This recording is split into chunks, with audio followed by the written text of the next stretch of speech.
امید ہے پاک بھارت جنگ بندی قائم رہے گی۔ ممکن ہے امریکہ دونوں ممالک کے رہنماؤں کو عشائیے پر اکٹھا کر لے۔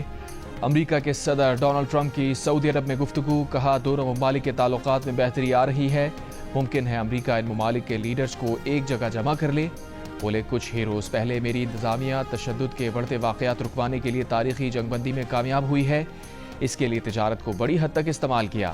صدر ٹرمپ نے بتایا کہ انہوں نے دونوں ممالک کی قیادت سے کہا کہ آئیں ڈیل کریں، کچھ تجارت کی جائے، نیوکلیئر میزائل نہ چلائیں، ان چیزوں کی تجارت کریں جو آپ بہت عمدہ بناتے ہیں۔ دونوں ممالک کے پاس بہت طاقتور، مضبوط اور ذہین لیڈر ہیں۔ جنگ رک گئی ہے، امید ہے آگے بھی ایسا ہی رہے گا۔ اگر یہ جنگ نہ رکتی تو اس میں لاکھوں لوگ مر سکتے تھے۔ امریکی صدر ڈونلڈ ٹرمپ نے کہا ہے کہ ان کی امید، خواہش اور خواب ہے کہ سعودی عرب جلد اسرائیل سے تعلقات بحال کر کے معاہدہ ابراہیمی کا حصہ بن جائے گا۔ دورہ سعودی عرب میں خطاب کرتے ہوئے کہا کہ سعودی عرب کا اسرائیل کو تسلیم کرنا ان کی عزت افزائی ہوگی۔ ایسا ہوا تو یہ مشرق وسطیٰ کے مستقبل کے لیے بہت اہم پیش رفت ہوگی۔ سعودی عرب یہ فیصلہ اپنے لیے مناسب وقت میں کر سکتا ہے۔ فلسطین سے متعلق گفتگو میں کہا دہشت گردی نے غزہ پٹی اور لبنان میں بہت سارے لوگوں کی جانیں ضائع کیں۔ غزہ کے عوام کے ساتھ ناروا سلوک ناقابل تصور ہے، یہ ڈراؤنا خواب ختم ہونا چاہیے۔ امریکی صدر نے شام پر عائد پابندیاں ختم کرنے کا ارادہ بھی ظاہر کیا، کہا شام کو نیا موقع فراہم کرنے جا رہے ہیں، امید ہے شامی عوام کچھ کر دکھائیں گے۔ ایران سے متعلق ڈونلڈ ٹرمپ نے کہا ایران دہشت گردی کے بجائے تعمیری پالیسیاں اختیار کرے، خطے اور دنیا میں امن قائم ہو جائے گا۔ ایران نے امن کی کوششوں کو نظر انداز کیا تو پابندیوں کے ذریعے سخت پالیسیاں جاری رکھیں گے۔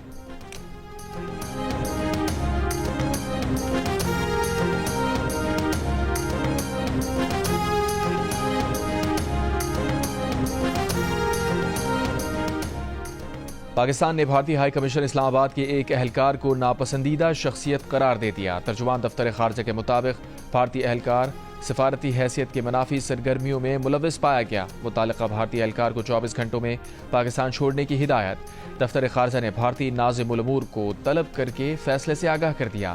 اس سے پہلے بھارتی حکومت نے پاکستانی ہائی کمیشن کے ایک اہلکار کو ناپسندیدہ شخصیت قرار دے کر 24 گھنٹے میں بھارت چھوڑنے کا حکم دیا تھا۔ بھارتی وزارت خارجہ کا کہنا ہے کہ پاکستانی ناظم الامور کو اس حوالے سے ڈی مارچ کیا گیا۔ بھارتی میڈیا نے بھارتی پنجاب میں 2 افراد کو مبینہ طور پر پاکستان کے لیے جاسوسی کے الزام میں گرفتار کرنے کا دعویٰ کیا ہے۔ دونوں افراد پر پاکستانی ہائی کمیشن کے ایک اہلکار کے لیے جاسوسی کا الزام ہے۔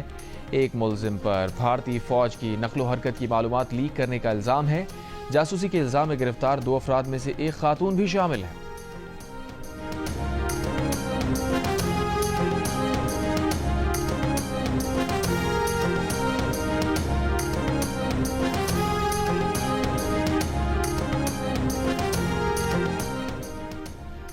امریکہ میں پاکستان کے سفیر رضوان سعید شیخ نے کہا ہے کہ پاکستان اور بھارت کے درمیان جنگ بندی نازک ہے۔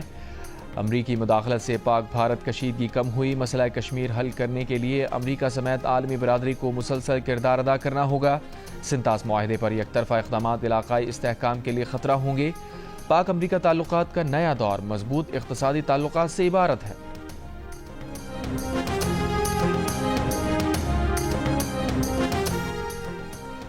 6 اور 7 مئی کی رات کو پاک فضائیہ کی جوابی کارروائی کے دوران بھارتی فضائیہ کے طیاروں نے فضا سے فضا میں ایک بھی میزائل پاکستانی طیاروں کی طرف فائر نہیں کیا۔ انہیں ٹارگٹ لاک کرنے کے لیے کیوز ہی نہیں ملے۔ سینئر صحافی اور anchor person Shahzad Iqbal Geo news کے پروگرام آج شاہزیب خانزادہ کے ساتھ میں اہم تفصیلات سامنے لے آئے۔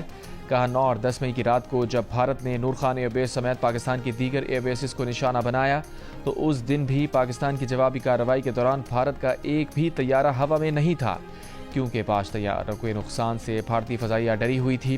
اسی لیے اس وقت پاک فضائیہ کو فری ایئر سپیس مل گئی تھی۔ بھارت کے پاس دفاعی نظام S-400 کی 4 بیٹریز تھیں۔ آدم پور ایئر بیس میں نصب بیٹری پاکستان نے تباہ کر دی تھی۔ منگل کو جب بھارتی وزیر اعظم مودی وہاں کا دورہ کیا تو کسی اور مقام میں نصب S-400 کی بیٹری لا کر دکھائی گئی۔ ذرائع کے مطابق پاکستان کی طرف سے گرائے گئے بھارتی طیاروں کے 2 پائلٹس ہلاک ہو چکے ہیں اور 3 زخمی ہیں۔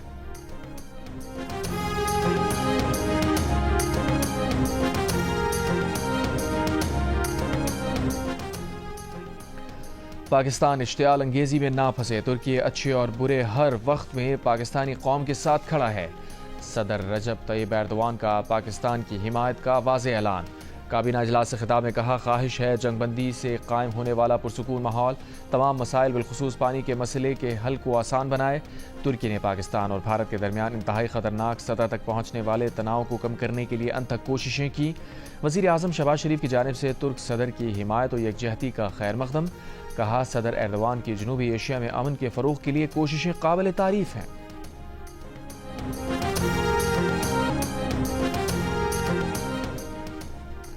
پاکستان اور آئی ایم ایف کے درمیان آج سے ویڈیو لنک کے ذریعے مذاکرات شروع ہوں گے۔ نئے مالی سال کے بجٹ پر مشاورت ہوگی۔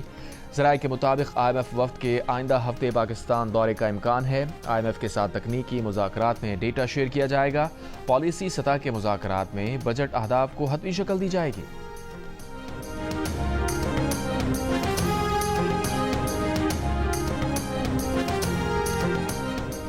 نائب وزیر اعظم اسحاق ڈار کی زیر صدارت چینی کی قیمتوں سے متعلق اجلاس۔ نائب وزیر اعظم کا شوگر ملز ایسوسی ایشن کے نمائندگان کو چینی کی قیمت کم کرنے کا حکم۔ کہا، چینی کا ایکس مل ریٹ 164 روپے فی کلو سے کم کر کے 154 سے 159 روپے تک لایا جائے۔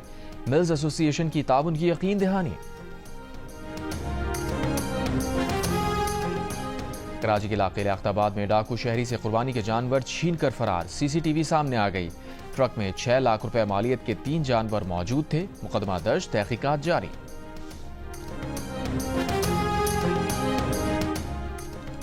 نصیر آباد جھل مکسی کے علاقے کوشک میں لیویز چوکی پر مسلح افراد کا حملہ۔ لیویز ذرائع کے مطابق حملہ آور لیویز اہلکاروں کا اسلحہ لے کر فرار ہو گئے۔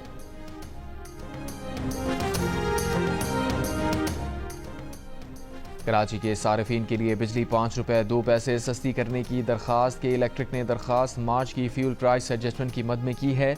نیپرا کے الیکٹرک کی درخواست پر 22 مئی کو سماعت کرے گی۔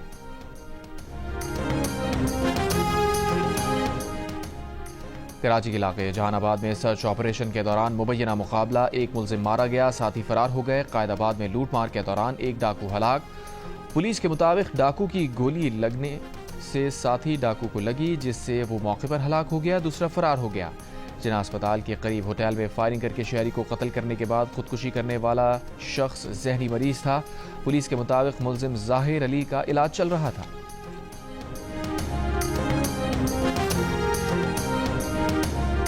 سکھر میں ڈاکو نے کچے کے علاقے بچل شامیانی سے 3 نوجوانوں کو اغوا کر لیا۔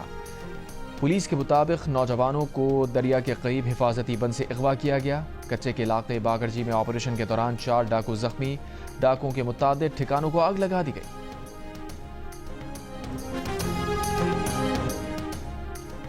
راجن پور کچے کے علاقے علی پور میں ڈاکوں کے خلاف آپریشن، مزید 3 ڈاکو ہلاک، 5 شدید زخمی، پولیس نے ڈاکوں کے ٹھکانوں کو تباہ کر دیا۔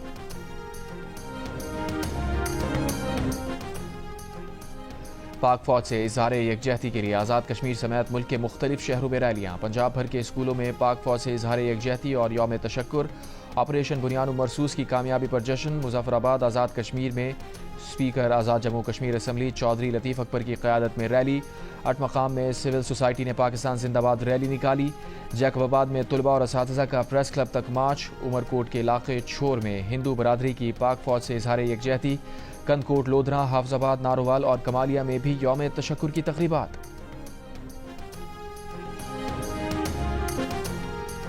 دشمن کی آنکھوں میں آنکھیں ڈال کر وطن عزیز کے دفاع کے لیے ڈٹ جانے والے جوان، بہادر مسلح افواج اور رہنماؤں کو خراج تحسین پیش کرنے کے لیے اپنا شکریہ اور دعاؤں بھرا پیغام اور 10 سیکنڈز کی ویڈیو ہمیں بھیجیں۔ ہمارا نمبر آپ کی اسکرین پر۔ جنوبی غزہ میں اسرائیل کا بڑا حملہ، خان یونس کے یورپی اسپتال کے احاطے میں بنکر بسٹر بموں سے بمباری، کئی مقامات پر گہرے گڑھے پڑ گئے، قریب کھڑی بس زمین میں دھنس گئی، زخمیوں کو نکالنے والوں پر بھی بمباری، 20 افراد شہید، 70 زخمی۔ فلسطینی ذرائع کے مطابق حملے میں اسرائیل یحییٰ سنوار کے بھائی محمد سنوار کو نشانہ بنانا چاہتا تھا۔ اسرائیل کا اسپتال میں حماس کے زیر زمین کمانڈ اینڈ کنٹرول کمپلیکس کو نشانہ بنانے کا دعویٰ۔ غزہ کے دیگر علاقوں پر بھی حملے جاری، 24 گھنٹوں میں مزید 60 سے زائد افراد شہید۔ القسام بریگیڈ کا غزہ شہر میں اسرائیلی فوجی کی ہلاکت کا دعویٰ۔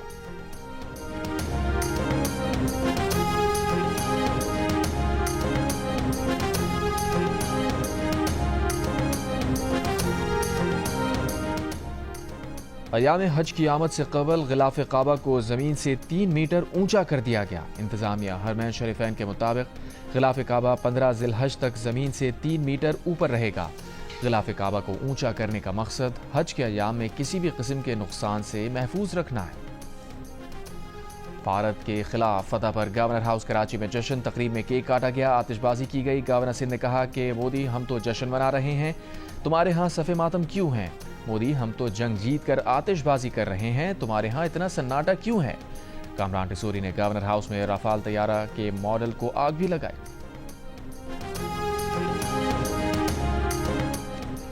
کینیڈا کے رکن پارلیمنٹ شفقت علی کینیڈا کے پہلے پاکستانی نژاد وفاقی وزیر بن گئے، انہیں ٹریجری بورڈ کا سربراہ مقرر کر دیا گیا۔ شفقت علی نے اوٹاوا میں اپنے عہدے کا حلف اٹھایا۔ شفقت علی کینیڈا کے شہر برامپٹن سے دوسری بار رکن پارلیمنٹ منتخب ہوئے۔ وزیر اعظم مارک کارنی نے انہیں کابینہ میں شامل کیا۔ ملتان سے منتقل شفقت علی کا تعلق لبرل پارٹی آف کینیڈا سے ہے۔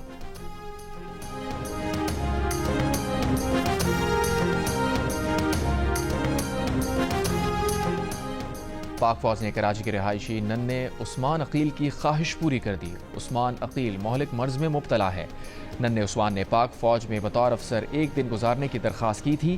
بچے نے والدہ کے ہاتھوں کیپٹن کے رینک لگائے اور پاک فوج کے ساتھ دن گزارا۔ عثمان عقیل کو ٹریننگ اور آپریشنز کے طریقہ کار سے بھی آگاہی دی گئی۔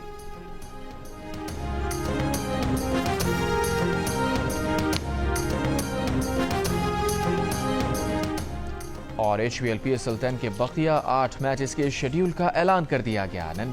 نئے شیڈیول کے تحت 17 مئی کو پشاور زلمی اور کراچی کنگز کے درمیان میچ راولپنڈی میں ہوگا۔ 18 مئی کو ڈبل ہیڈر ہوگا۔ 19 مئی کے میچز بھی راولپنڈی میں ہوں گے۔ پلے آف 21، 22 اور 23 مئی کو کھیلے جائیں گے۔ فائنل 25 مئی کو ہوگا۔ فائنل اور پلے آف کے تمام میچز قذافی اسٹیڈیم میں کھیلے جائیں گے۔